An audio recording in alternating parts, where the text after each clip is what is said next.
السلام عليكم ورحمة الله وبركاته، ازيكم يا حبايب قلبي، اخباركم عاملين إيه؟ يا رب الكل يكون في افضل حال. حلقة جديدة معاكم النهارده، مكملين في سلسلة الفيديوهات القصيرة اللي وعدنا حضراتكم بيها. هنتكلم النهارده في حلقة جديدة بعنوان ايه يا دكتور افضل علاج لالتهاب الاعصاب والتنميل.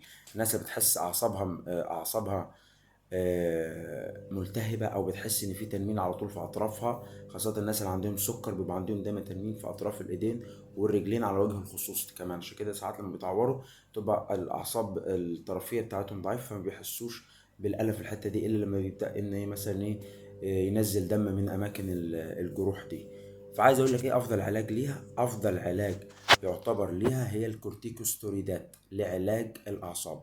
او ممكن بستخدم العلاج الطبيعي ساعات، بيحدد الكلام ده الدكتور، او ممكن ساعات باخد الطب البديل. الطب البديل عن طريق ازاي بيتم مثلا بالتحفيز الكهربي للاعصاب، التحفيز الكهربائي، وممكن عن طريق ممكن نقول الوخز بالإبر، او ممكن ساعات بيضطر الموضوع للجراحه. الدكتور بس هو اللي بيحدد برضو الكلام ده.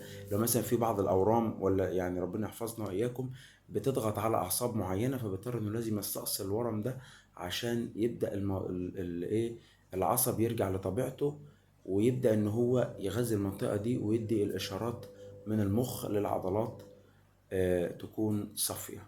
دي كانت حلقه النهارده، اشوفكم الحلقه الجايه، والسلام عليكم ورحمه الله وبركاته.